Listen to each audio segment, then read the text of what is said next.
Crispy. Food is on my mind, apparently. A minority serving institution located near the Gulf of Mexico. She oversees international education academic services for student athletes, faculty development, and catalog and curriculum. Dr. Sanford is a tenured full professor of communication studies and served for 6 years as a department chair in both Texas and Oklahoma. Her scholarship centers on leadership, gender activism, pedagogy, intercultural communication, and privilege. Her book, From Thought to Action, Developing a Social Justice Orientation, was published by, I can't say that word, Cognella Academic Publishing in 2020. It often appears on Amazon's top 100 list of best-selling political advocacy books. Dr. Sanford is a past president for the Central States Communication Association and immediate past president of the board of directors for the YWCA Corpus Christi. She's been honored with many awards, including Corpus Christi Under 40,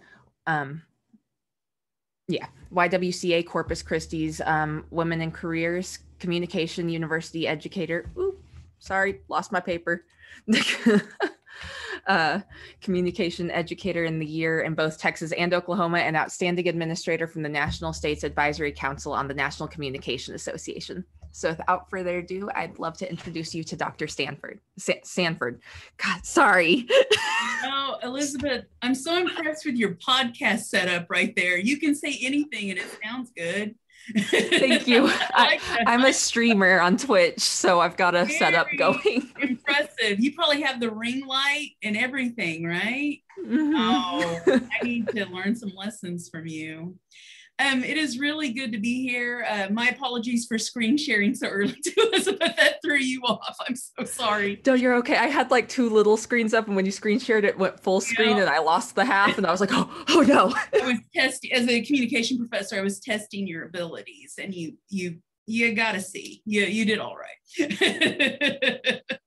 It is really good to be with you all. I'm just glad to see so many faces. For those of you who still have the energy to turn on a camera, thank you so much for that. It is helpful. It is so good to be amongst family, really. I always feel that when I'm with an Oklahoma audience. I have been gone for 8 years, but you'll see I was wearing my rustic cuff today, my Oklahoma, and I've got an Oklahoma necklace I wear around. I mean, people know where I'm from. And for those of you from Poto, I want to give you a special shout out because many of my ancestors are forever rested in LaFleur County. And I just feel a real connection to you down there in Southeast Oklahoma as well. So thank you all for having me today. I'm very excited about talking to you all about your advocacy and your activism. Let me make sure you can see this. Let me do a screen share here.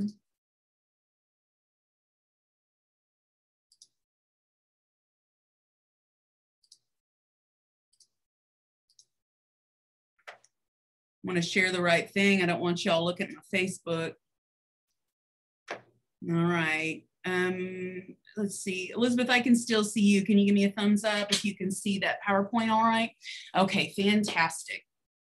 All right, there's my email address there. I'm always very open to having communication outside of a conference like this, because sometimes you just want to talk, you know, and you want to talk in a place where there's not an audience, right? So do feel free to reach out to me and take down the email there.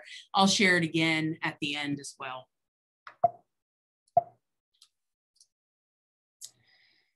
So we'll just start with my preferred names. I'll make it easy on you. You don't even have to say the middle name. I prefer to be called by my first name. That's probably my working class background. But a lot of my students, I work in a Hispanic serving institution in Corpus Christi, Texas. And I think that culture and also the Catholic culture, maybe the generational differences at this point. My students don't want to call me just Amy. They want a courtesy title. So if you need a courtesy title, Dr. Amy is fine as well. But please do feel that you can use my name and that you don't have to stay silent because you don't know what to call me. My pronouns are she, her, and hers.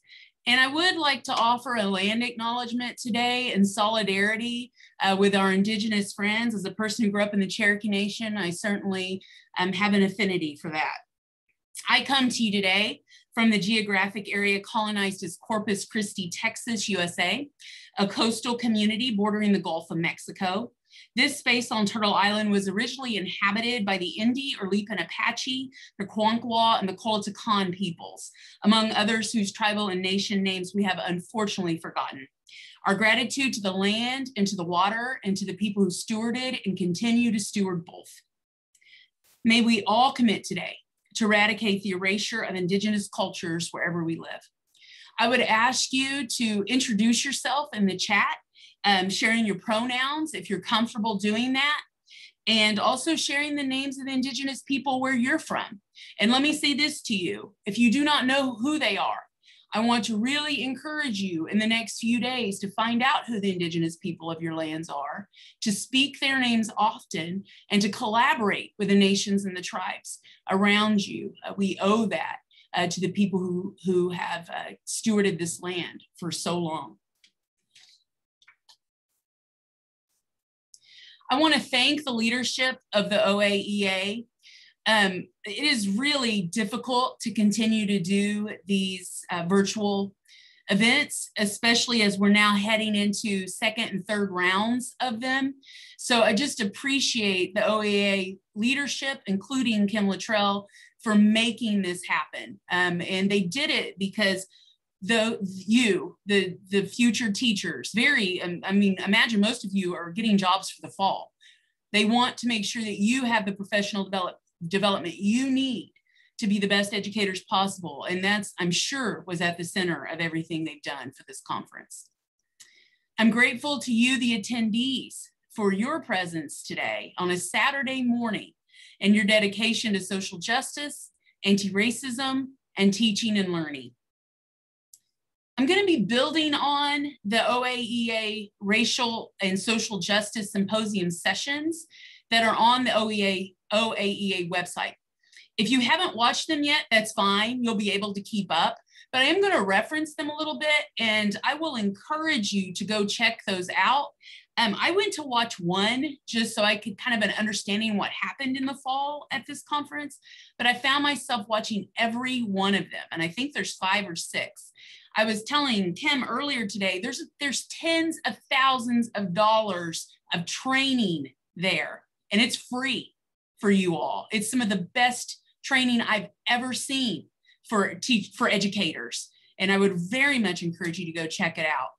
Maybe somebody can drop a link in the chat for everybody so they can find those sessions for later. I listened to them when I did my walks, so you could just treat them like a podcast, but listen to them. I also want to encourage you as I go through today to feel free to ask questions and share resources in the chat. One of the benefits of a virtual conference is that you can talk while the teacher's talking, right? And if you're a person, I always got in trouble for doing that. But if you're one of those people who has a hard time like keeping a thought in your head and asking it later, you really want to drop it when you're feeling it, then please do that in the chat. And that'll just add to our teaching and learning environment today. So I want to start with a meme. Certainly some of you have seen this or something like it on your social media. I believe this one originated on Instagram. And I would encourage you to think of this as a self-evaluation tool as you're on your journey for social justice. Today, I'm really going to be focusing on anti-racism because that was the theme for the fall, and I kind of want to bring that through the spring for you all. It should be an ongoing theme and not a flavor of the month either. You know, we want to continue thinking about these things.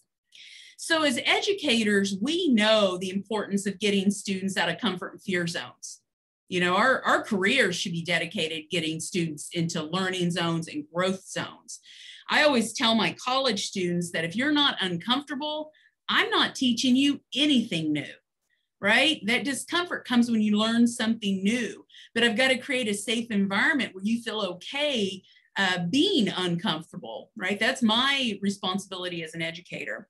So I can tell you today, I'm going to put you in the growth zone as educators. In fact, the OAEA state officers gave me a specific task, and you can find it right down there at the bottom. I'm going to pull it out for those of you who need to see it. right? Today, I'm going to be focusing on this, on helping you commit to being anti-racist in your work, both personally and in your workplace. This talk today isn't just about the advocacy you do in your classrooms. This is the advocacy you do all the time, because as I'm going to explain to you, if you're not role modeling social justice and advocacy everywhere, inside and outside your classroom, you will lack authenticity and no one's going to believe you anyway, right? You've got to be the same person all the time in all that you do. Your education, your ability to educate others, which is your talent. I mean, you've gotten a degree in it or very close. You've had specialized training. You may not get compensated for it like you should financially, but you have a responsibility. This is what you signed up to do. And so as an educator, you have a special talent and you can use that for your advocacy and your activism. I'll talk more about that later. So I always talk about a framework, and it comes straight out of my book. For those of you who already have the book or are going to win it later, you can find this on page 3.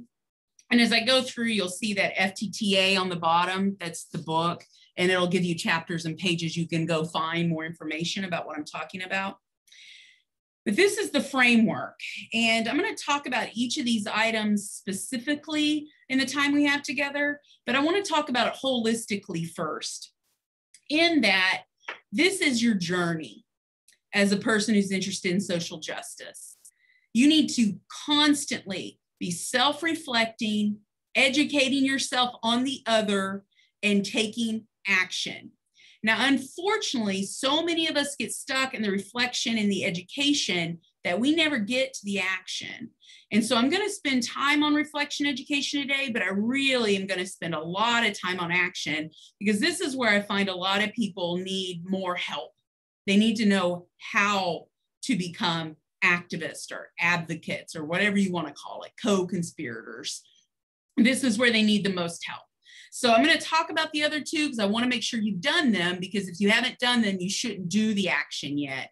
But I have a feeling, knowing Gen Z like I do, that most of you have already done some of this other work and you're ready to get to action. And if you're already doing action, you're ready to do it in more depth. So let's talk about reflection first. And like I said, I'm not going to spend as much time on reflection education, but I do want to kind of give you a bit of an overview and some specific, I'm trying to be very applied today and give you some very specific things you can do. So self-reflection is an entry point. When people decide they're going to commit to social justice, this is the work that has to be done first. It's important for everybody, but it's super important if you're an ally. You as an ally to whatever community you're working with, and in this case, we're talking specifically about racism, right, as a cause, anti-racism as a cause. You could have a gazillion causes, but today we're speaking specifically about anti-racism. If you're going to commit to anti-racism as your cause, as your passion, and you are not a person of color, it's super important that you do this self-reflection work. And you've got to admit where you've done wrong in the past. You personally, not people who look like you personally. And until you can do that, you can't do any of the rest of the work. I want you to soak that in, okay? You got to do that first. So let me give you some ideas about how to self-reflect. I'm going to give you some books today to read. I'm going to give you some homework. But the good news is most of these are in libraries, so you can go find them. Plus, if you ever want a book and it's not in your library, request that your library buy it. They want their patrons to tell them what books to buy, okay? So here's a book. Put this on your list if you have not read it yet. It's called So You Want to Talk About Race by Ajima Alua. This is one of my favorite books that's come out in the past year or so. Yes, it talks to you about how to have dialogues with people with whom you disagree, which is really important. But the thing I really like about this book is in the first few chapters, Ajima, who is a Black woman, either first generation or second generation from Nigeria, talks about inventorying her own identities and how you can do that too. And how you need to think about your identities, both with the privileged ones and the ones that aren't privileged, because most of us have both. I don't know that I know anyone that has just all privileged identities or all marginalized identities. So here's a little bit of a cheat sheet on the right. This is not an exhaustive list of identities at all. But if you're looking for a place to start, this is a place to start, because I'm going to ask you to start journaling. I think this, and if you like buying things, go buy yourself a real pretty journal, or just keep a spiral notebook, whatever works. Keep it on your computer, whatever works for you. But one of the things you can start doing immediately is thinking about your identities, who you are, what makes you up, what your intersections are. And then start thinking about your memories associated with your identities. Something that happened in 3rd grade, right? That's going to pop into your head. Take a few minutes and write about that. Commit to spending some time every day to journaling about your identities and reactions to other people's identities. Another thing you can do and journal about is take the implicit biases inventories at the Harvard website. And there's a link to them right there.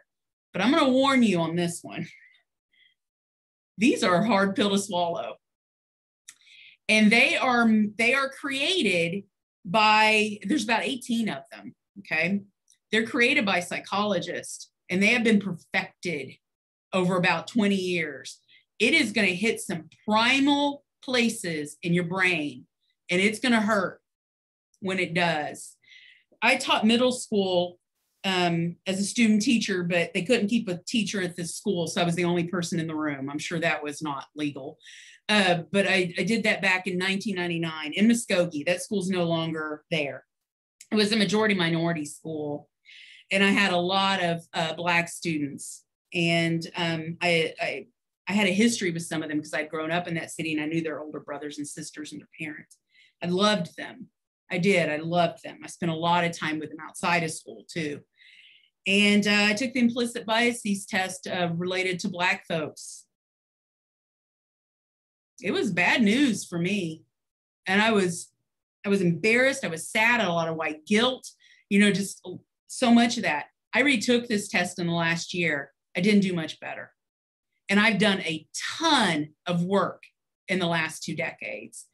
And it's just something I have to deal with, right? I have to recognize this is a problem for me. It's ingrained, it's systemic, and I've got to watch for it all the time. Right? And that's what you're going to find out too, likely. Maybe not related to Black folks, maybe related to maybe related to disability, and maybe related to LGBTQ+, right? But you're probably going to find that you have biases, and it may be hard for you to deal with, but it goes back up to what I said at first. You've got to admit where you've been a part of the problem. You've got to have humility, or you got to be correctable, or you're never going to get anywhere as an ally and co-conspirator.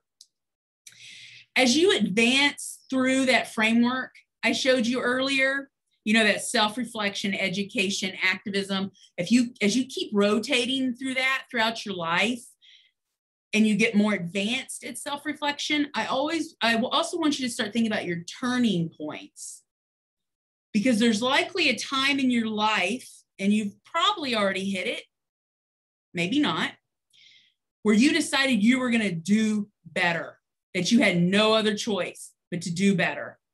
And I want you to think about that. And I often share with people some information about other people who've become really great activists who had those turning points. You can find it in chapter 5 of the book. You can find a lot of stories about people who've done this. And my story's in chapter 1. And for me, a turning point, probably the turning point, was when I was a graduate student at the University of Iowa. And my friend Rusty came out to me as a gay man. And he had been my roommate in Oklahoma in grad school. I had to move 600 miles away for him to come out to me on Yahoo Chat, okay, which should tell you a lot about what he thought was going to happen. And he was right. I was horrible to him when he came out to me, and he removed himself from me, right? I was toxic for him. And I had to stop and think about why someone so good as Rusty would want nothing to do with me. And that's when I had to come around and do better. Now, I lost 10 years with Rusty. I just want to be honest with you. But when I was writing the book, I reached out to him because I wanted to use the story. And even though I was using a pseudonym at first, Rusty is his real name, but at first I called him something else. And I wanted his permission to use the story because I felt like it was his story too. And we reconnected. And Rusty and I are very good friends again. But it's because of his grace, that was able to happen. And I missed out on his wedding. I missed out on his grandmother's passing away. I mean, there were many things, but that was my turning point. Okay, let's talk about education. Now, you all should be really good at this, right? Because this is book reading, podcast listening. This is stuff we like doing as educators. So education, the goal here when you do the education part, and by the way, you don't have to completely finish self-reflection because you never finish self-reflection, but you do need to do a little bit of that work before you move to education. So you move into education. The goal here is social empathy, learning the histories of groups, of Indigenous folks, of Asian American Pacific Islanders, of Black folks, of Latinx, learning the histories and the systemic oppression and the historical trauma around all those groups, and also just to raise consciousness, right? Now, social empathy is different than interpersonal empathy. When you have interpersonal empathy, what you think of is my best friend is Indigenous, right? And you like them, right? That's not the sort of empathy we're striving for here. We want empathy for groups of people and what they've been through, not just people you find likable, right? So a book I would recommend is the one on the screen here. It's Social Empathy by Elizabeth Segal. Now, I'll tell you, this book is written by an academic. And so it's nothing you're ever going to assign to your students, likely, unless you have an AP class or something. It's pretty academic, but I do recommend it. I think it's important. You can also find Elizabeth Segal on podcast and things too. You should look to books, movies, podcasts, music, art, museums. And over there on the left, that's another meme you've likely have seen in the last year. More popular, I think, on Facebook than anywhere else, so maybe not. That book, So You Want to Talk About Race, is pretty much there in the middle. That's the book I'd already recommended to you. But I have read more than half these books, and there's not a bad one on the list as far as I'm concerned. If any of the rest of you have read any of these books and you recommend them, give a shout out in the chat and let your fellow educators know that, hey, this was legit good for me. And let's encourage people, to read these books. So I'm going to give you some other recommended readings in the next slide that are specifically for social justice focused educators. And the other thing I want to encourage you to do when you're educating yourself is learn and use social justice vocabulary. As a communication person, as a scholar, I'm often concerned that those of us who do social justice work often alienate people who are new to the work because we use all this fancy terminology that no one knows what it means. And you may be scared to ask, as a person who's new to the work, right? And so it's important that we're constantly evaluating our language and that we're thinking about new words and what those mean. So an example here I use is BIPOC, which is something that has been out for a few years, but has just really come into popular culture, maybe in the last year and a half. And what it stands for is Black, Indigenous people of color. And there's a lot of controversy around the terminology, just like there is with any new terminology. Some people like it, some people don't like it. I worry that it alienates some people of color. But I'll tell you this, when I'm around a person who embodies BIPOC and they use the terminology BIPOC and that's what they want to own and that's what they want to be called, then that's what I use, right? You don't get to own the language if you don't embody the language. So it's really important, I think, to pay attention to that. Same thing with the terminology Black. I prefer the term Black, but I have friends who prefer African American. and Afro-American. And when I hear them use that terminology to self-describe, then that's the terminology I use to describe them as well. And so just keep that in mind. You don't get to own the language if you don't embody the language, but you do need to be aware of what's happening out there with the evolution of language. Because as a communication scholar, I know that language is alive and ever evolving, and it should be. So here's a challenge for a more advanced education, right? As you're circling through that framework multiple times, you should naturally start to have authentic relationships with people who look different from you, who have different lived experiences than you do, because you should be putting yourself in places where you may be uncomfortable, but you're with people who look different from you. Please do not treat them like they have the duty to educate you, especially if you're an ally.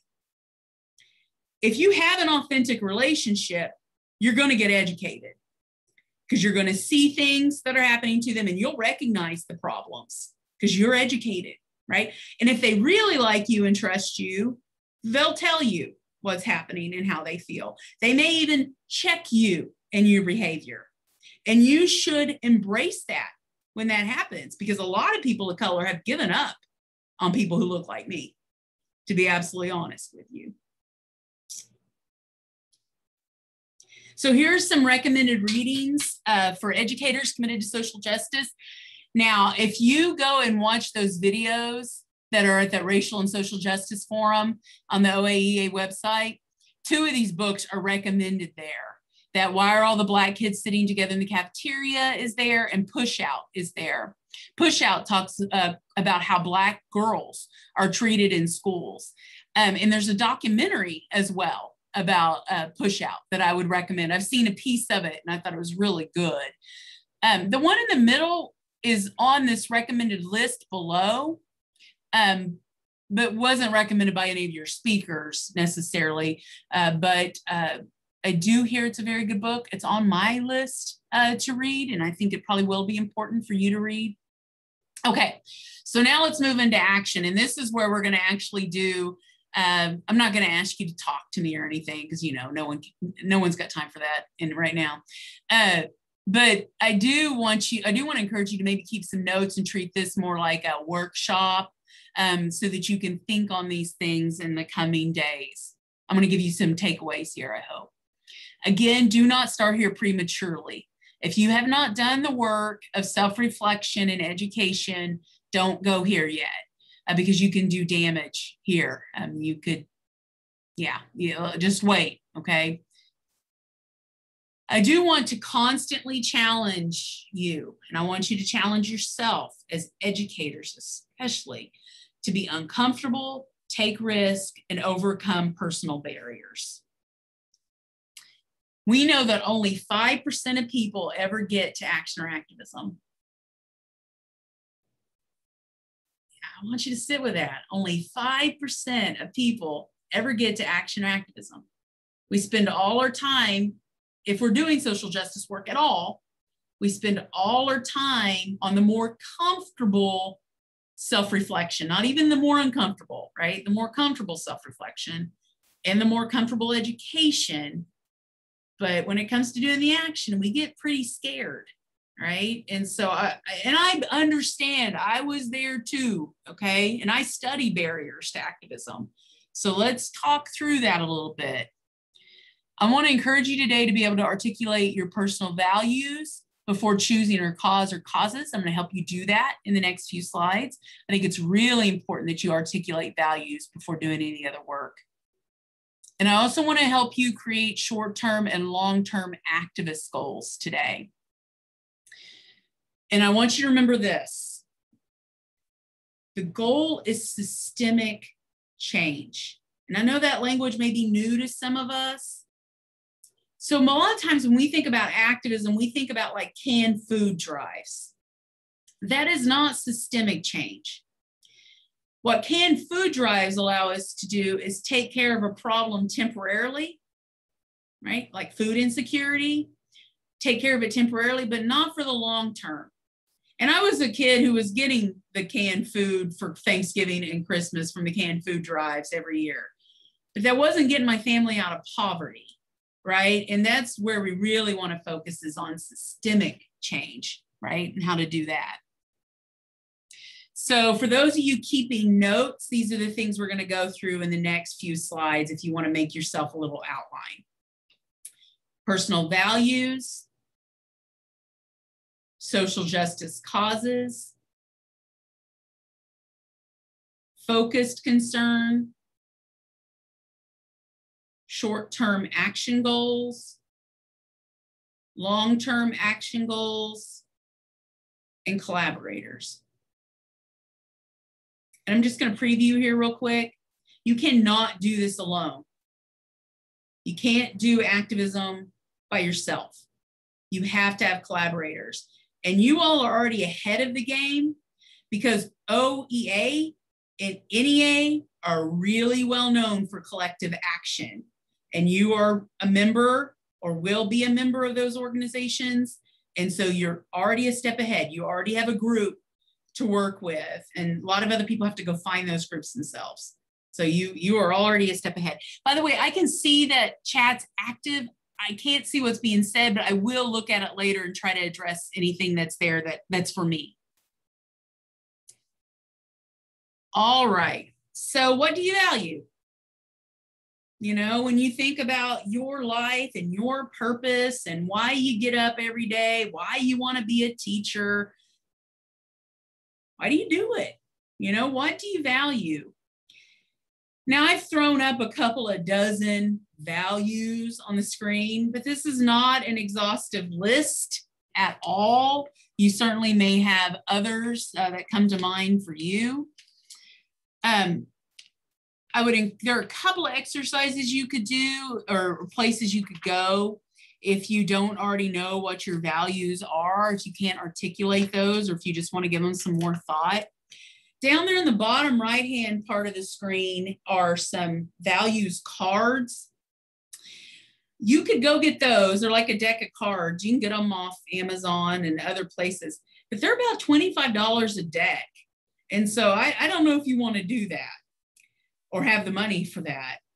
But there on the left, that good project value sort, that's where you can go and get a free Microsoft Word document where you can print it out and cut up some cards and use those instead.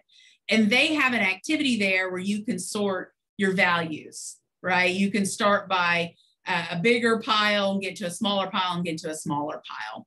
For me, I will tell you my values that guide me in everything I do. It's the reason I'm here this morning. I don't accept every speaking engagement I'm offered, but I value empathy, opportunity, and empowerment. And for me, today seemed like a really good opportunity to help some people who are hungry and ready to do some good, to get into some good trouble, right? And so that's why I'm here. Plus, I got a real soft spot for Oklahoma educators, I've got to say. And plus, I love Kim and I've known her a long time. So I'm very happy to be here.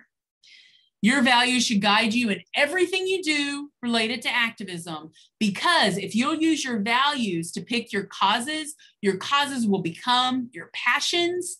And it's only if you're passionate about something that you're likely to take action related to it. All right. So you need some values. You need 3 to 5 values that you can articulate. Once you know your values, you're ready to choose your causes. Now, today we've already been told what 2 of our causes are. And with your attendance, I pretty much know what your causes are. I know you're committed to education, and I know you're committed to anti-racism, right? And if we go back to what I showed you earlier, this is our focus today. We're spending some time on this. So we know these are 2 important things to you. But you could pick up a 3rd cause here, a 3rd overlapping cause here, all right? For example, food security could be a real concern of yours that still addresses anti-racism in education, because the students in your classroom could be hungry. You can't learn when you're hungry. I think you all know that, right? We know poverty is a problem in Oklahoma. It's a real challenge in some of our districts. So you could take that on, right? You could take on ableism. You know, perhaps you've got a real concern for students with different abilities, right, who may not be able-bodied. And those are things you want to take on, especially for those of you who are special educators or exceptional educators.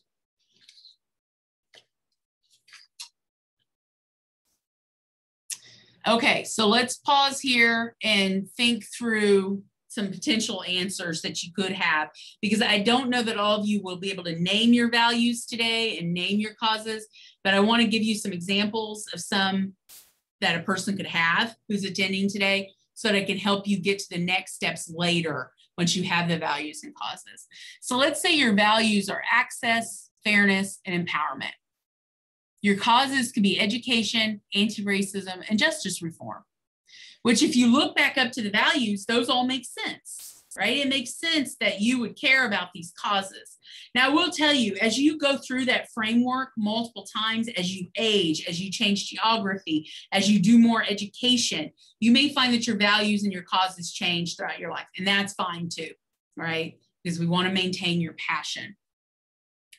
So your focus concern could be school to prison pipeline.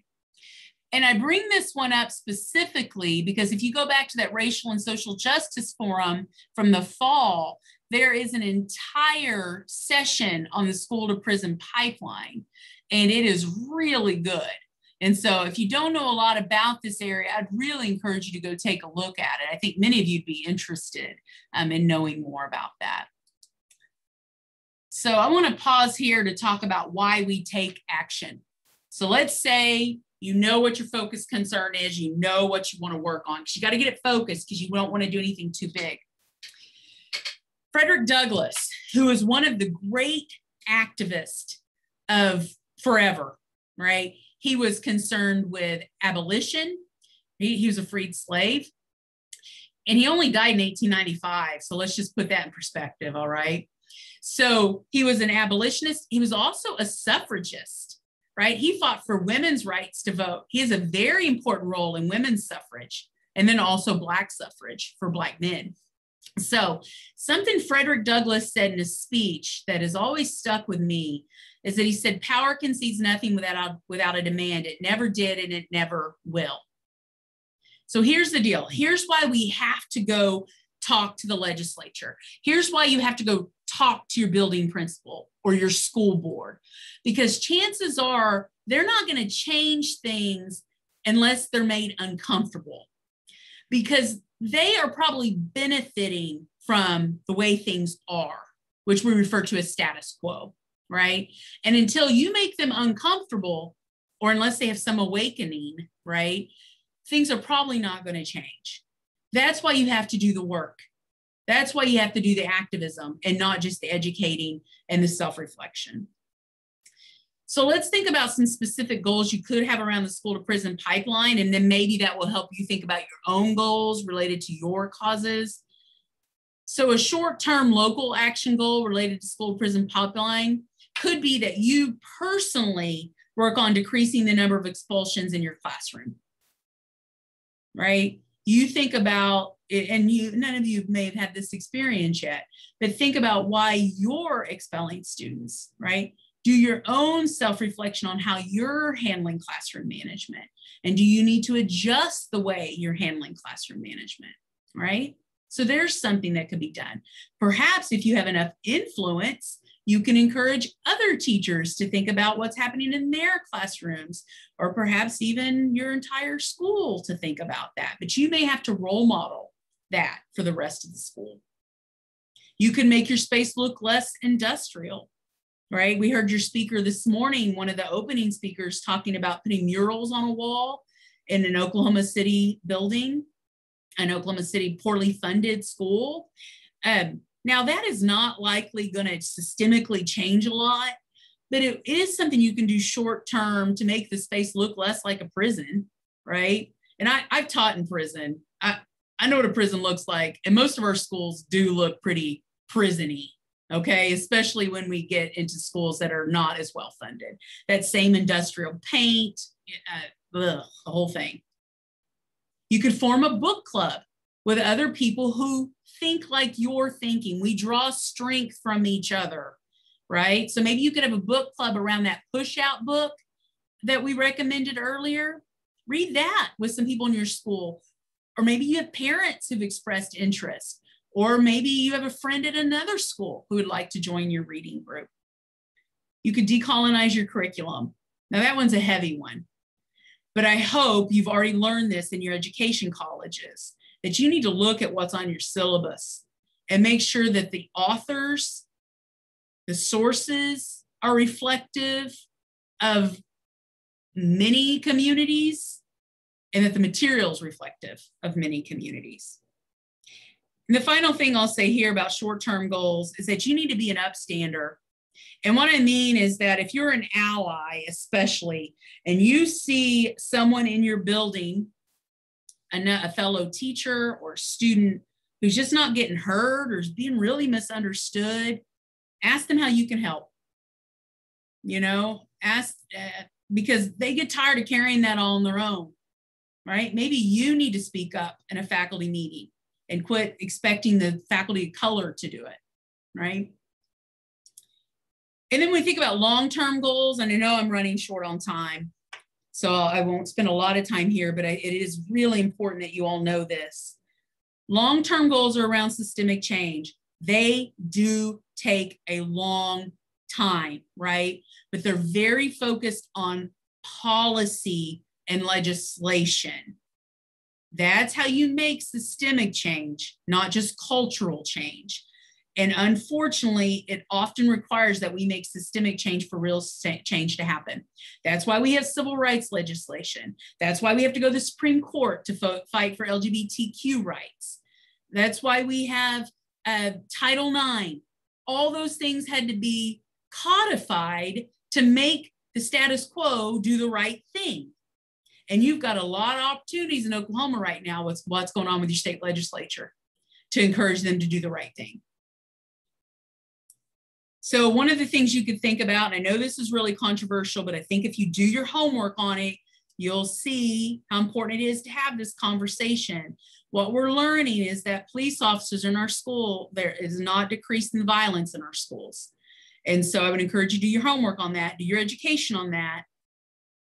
There's a good book called End of Policing, and there's a whole chapter on learning resource officers. I would encourage you to just read that chapter if you don't want to read the whole book. And I'm not being anti-blue here, okay? But I do think there is something we need to think about when it comes to our schools. And I've been in all kinds of schools, public schools, because I was a person who would go out and during first year teaching would help with getting the teachers certified. And I've been in some schools in Tulsa that felt like a complete prison. And I'm not kidding. I went through more security at those schools than when I taught at Eddie Warrior and Taft. And also thinking about change of legislation and funding.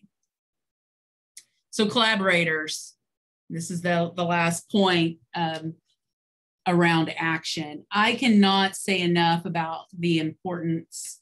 Oh no, it's not my last point because I want to talk about some specific actions you can take, but I'll try to go through those quickly. I cannot say enough about the importance of collaborators. And again, you all already have them built in with the OAEA, OEA, and NEA. I actually dissertated on the NEA, right? So I can tell you there's a long history of that organization doing a lot of good work for education throughout the nation. You can work with other teachers, your administrators, parents, business owners, local politicians, other local and state organizations. There are a lot of quiet people in our schools who believe in more progressive things, and they're staying quiet because they don't think anyone else in their school believes in them either. So you need to find each other and you need to draw strength from each other. So taking action, I'll go through these quickly again. I'm sorry, I'm running late on time, but you all are just so much fun. Okay, Kim's telling me it's okay. Okay, taking action. Again, going back to educating. Now, this is not the first one I usually talk about with groups, but I'm going to talk about it first with you all because this is your unique talent. This is what you are uniquely qualified to do. So I'm going to start here because not everybody has this gift, right? But you do. educating. Now there's what happens inside your classroom, what happens outside your classroom. So let's talk about inside your classroom, your curriculum choices. And that goes back to decolonizing the syllabus. I know you are legislated in many ways on your curriculum, but there are things you can do, right? To get some things introduced in your classroom, some more voices. Students need to see themselves in your curriculum, right? And no one's going to develop empathy if they're not seeing the other with a capital O in the curriculum. Culture of the classroom is really important, the type of supportive environment you provide for all your students. And I'll give you an example in the next slide, which I think is awesome. You can correct harmful language. Of course, the language that's used inside your classroom. So I'm going to give you an example because I hate this word. And if you use it, I'm going to just let you know what it means because you may not know. And then you maybe will stop using it. I hate the word lame. Hate it.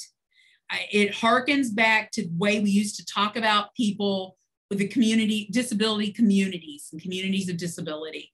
I hate that term. I would like to just wipe it out of everyone's vocabulary, right?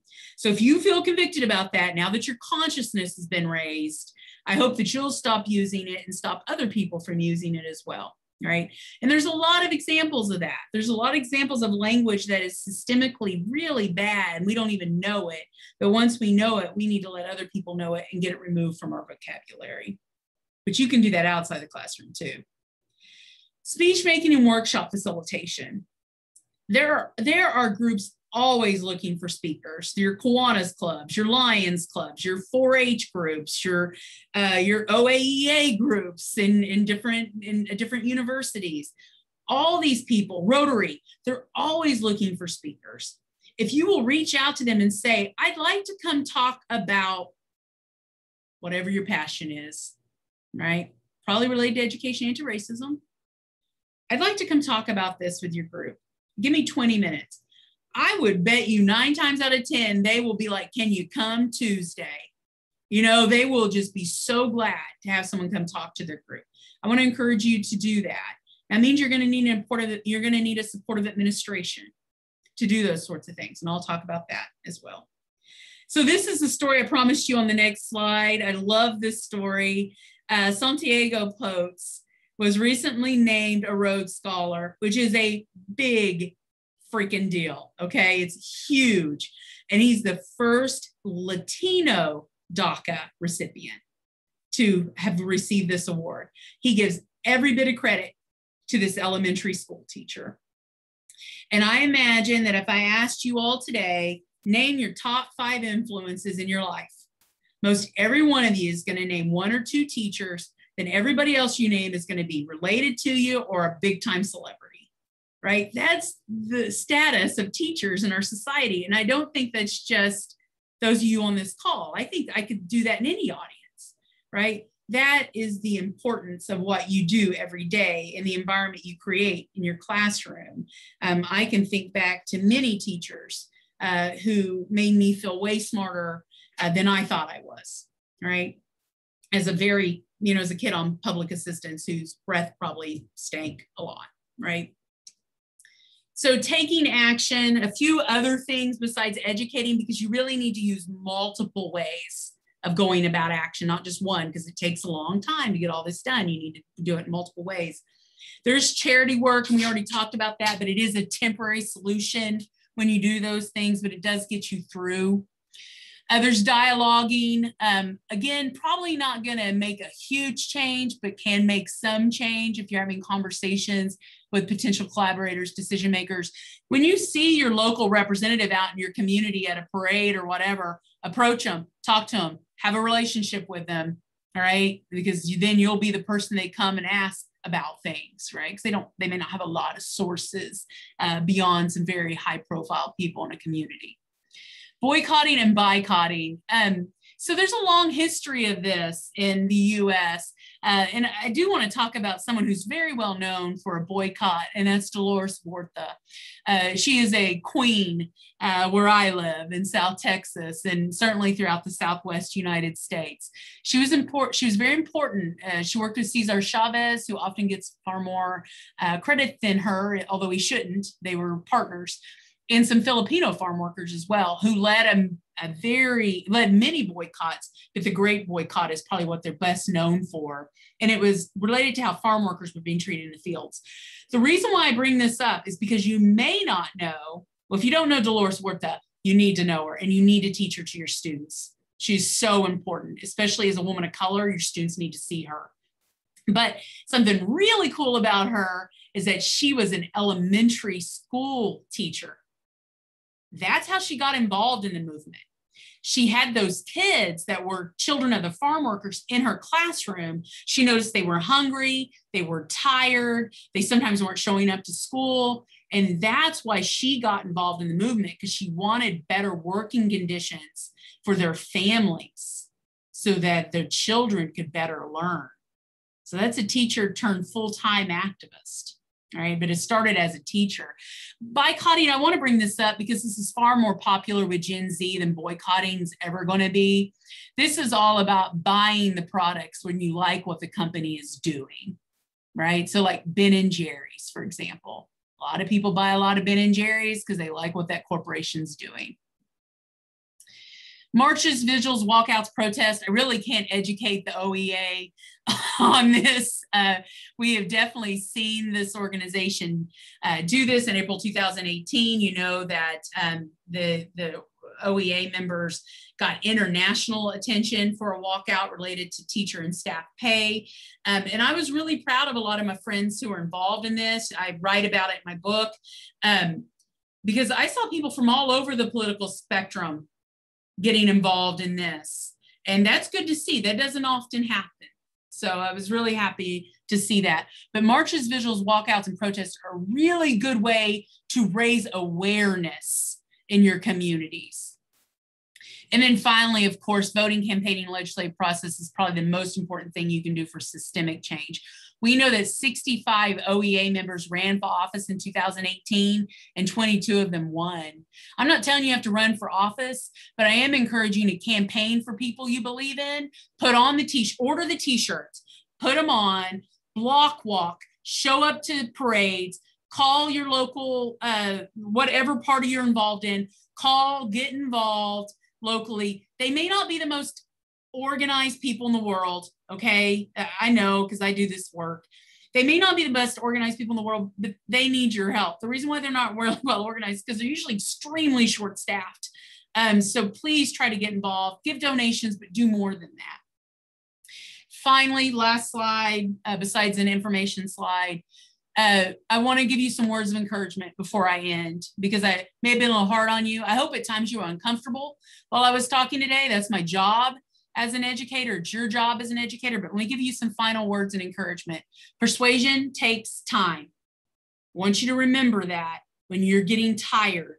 Persuasion takes time, and your gratification related to your passions may be delayed.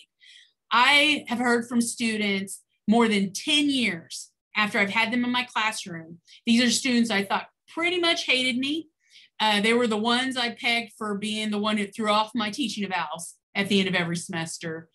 And they'll tell me how they didn't like me.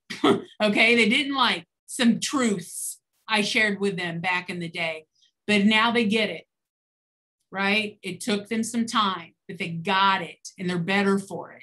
And that will happen to you too. I want you to know that you're being watched well after you're somebody's teacher. Be consistent inside and outside the classroom. That's where I really try to help you understand with this framework, is you've got to model that for your students. If you expect your students to do social justice work, you've got to do that social justice work in your words and your deeds. So if you speak it, you better do it. If you say you care about labor, for example, and how workers are treated, and you're still shopping at some of the big box stores that are really known for being awful, then you're not living it, right? You got to do better. You need to be reflexive and humble, especially as an ally. You've got to be correctable, right? When you're doing wrong, you need to be able to be told you're doing wrong, and you need to want to do better and not throw your hands up and walk away. You got to find a supportive community. I hope that you all can find it today in this chat room and with this group of people are here. They may not be in your physical community, right? Especially if you're in a small town. You also need a good administrator. And I know I referenced this earlier, but when you interview for a job, if social justice is important to you and you plan on introducing some things in your classroom, then you probably need to talk to your administrators about your philosophies and what you're going to do, and make sure they're going to support you. Because if not, you're going to be scared for your job every day. And that is not a way to live. It's not a way to teach. You need to perform self-care. We have been really guilty in activist circles of not doing this, and we run ourselves ragged, and that's not good. So if you need to step away from the work for a little while, you need to listen to some stupid podcast and you need to watch some, I've been watching Schitt's Creek for the last 2 weeks because I just need a break, right? If you need to do that, then do that, because we need you refreshed for the work. So listen to your body and find things that bring you joy. And that looks different for different people, okay? I love to take a walk. Now, of course, I live in South Texas, right? I live on the beach, so that's a fun thing to do, except today it's really windy. I like to take a walk. I like to put in a nonfiction podcast. Okay, my husband thinks that is like punishment, both those things, right? And so he would never want to do those things, but they refresh me. Or listening to some 80s, like some Janet Jackson, some New Kids on the Block, that, pumps me up. That probably sounds like torture to you Gen Zers out there, right? So, but please take some time to take care of yourself. Finally, if you're interested in the book, it is published by Cognella. I went with a smaller publishing house because 1, I wanted to pick the cover, and 2, I wanted to pick the price. If any of you think about writing a book, feel free to talk to me about that, because that's a whole nother situation about how you make that happen, who you work with. But if you think you might want to use it in your classroom, go request a free copy from Cognella. So if you're teaching junior, senior level, AP, anything like that, you may be able to use it in your classroom. And there's a ton of instructor resources. And for you who teach college universities, of course, you may want to use this as well as a supplement. And you can get it from national booksellers. And if you want to support a local business and get an autographed copy, you can order it from the Made in Corpus Christi website, which is a minority-owned, female-owned business. So I'm very happy to support it. And then there's my email address again, and I'm always a resource for you. One of my students is on right now, who's my student, I don't know, maybe 12 years or so ago. She can tell you I'm still in her life asking her when her dissertation is going to be done. Right. So once you had me, I'm always with you. So I'm more than happy to help you in any way that you need. And that's for my colleagues as well on the call. I'm happy to help you with whatever you need. All right. We're in this together. All right. So I will stop there. I know I'm over on time. Thank you for allowing me that. And I'm happy to take questions if we have time for that. If anyone has questions and they want to put them in the chat, we'll monitor that for a minute. Or you can just come off mute. And you can challenge me too. You can check my humility. And it may be you need to think about it and email her a question. And you can certainly do that too.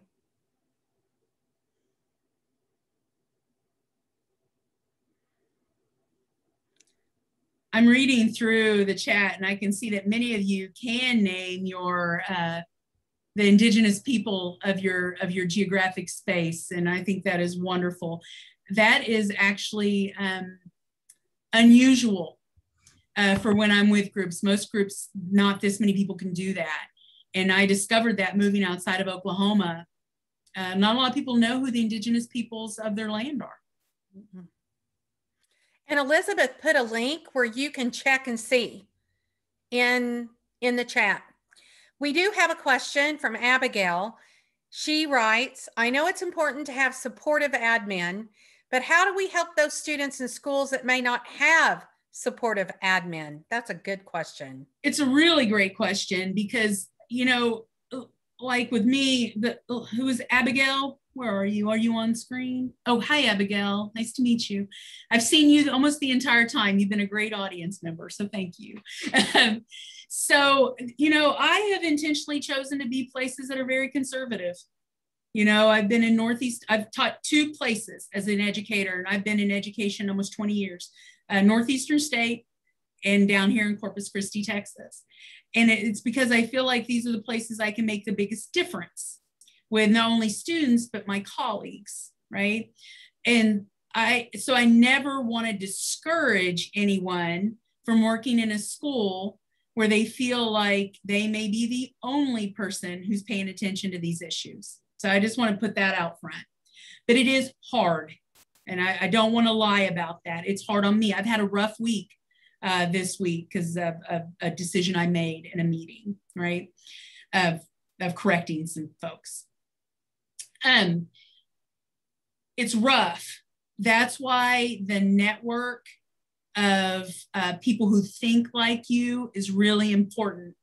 And they may not be in the same school with you. They likely are not, right? Because the people who think like you may be staying silent. And so you need to find those folks, even if they're at other schools. That's going to be really important that you're staying connected like that, because you're going to start to think there's something wrong with you if you're the only person who's doing this work in your schools, right?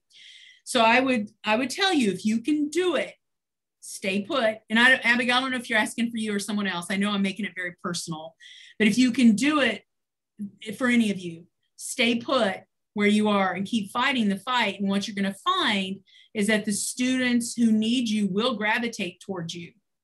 But it's one of the reasons why you need self-care, because they may suck a lot of energy out of you too, right? Because you're going to feel that on you a lot. But stay there and keep fighting and step away when you need to step away. And hopefully in time, if your administrator sees you as valuable, which they will if you're a hard worker, even if you're doing the social justice work on the side, if they see you as someone they're getting a lot of work out of, they're likely going to keep you around.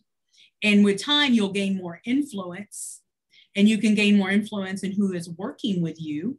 You can encourage more people to apply to places where you are, and you can make a real change, you know, in time. The self-care though, I cannot stress that enough. You're going to burn yourself out. And self-care may mean that you got to go work somewhere else for a while. You need to go work someplace that is more social justice focused, and then come back to a smaller school again, or someplace that's not as social justice focused.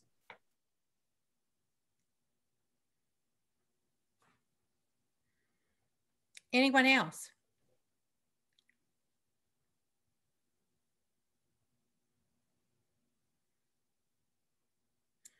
Does anyone else want to offer comments? I mean, especially any of the other university educators. Is there anything I missed, or you would have a different take on, or want to affirm? I would like to add that OAEA has made a commitment to continue our Racial and Social Justice Symposium. We will be seeking grant funding and using some funding to host it again next year. So that is not, you know, that was not a one-time event. That is a major way that we are seeking to educate and help our own membership base move forward in their knowledge and their ability to act. So we will be hosting that again next year. When you graduate, the OEA has also sponsored quite a number of professional development trainings and cultural competency offerings. OEA will be continuing those, and the quality of those offerings are excellent. We really take quality professional learning very seriously in our Teaching and Learning Center and within the OEA. So we encourage you to please keep an eye out for those events, but also begin your personal journey, as Dr. Aldridge has suggested. One of the things that we really understand in organizing work, and organizing just means really what it sounds like, getting people together and organizing them to act on an issue that's important to them. One of the things we know is that people have to connect to the work personally before they commit to the work professionally and in a collective environment. So that individual reflection and thinking and learning is so important. And in my experience, you know, it just really ratchets up when you have a student in your classroom that you love and you see that child struggling. use that and help that child, and use those experiences to really affirm your work and help push you forward. And so the personal reflection and investigation is every bit as important and must come first before, you know, you go any further. So I want to thank Dr. Sanford for being here today. It means a lot to me personally and professionally. It means a lot to me that we're able to host you today. And I also want to say that, excuse me, we will be in touch with you again and soon. And so I really appreciate your time and your effort today, and the clarity of which you present your information and your framework to give people a place to start and move forward. Absolutely, my pleasure. My best to all of you. I can't think of a better profession to be in. So thank you for making that decision. It is the best profession. All right, so come off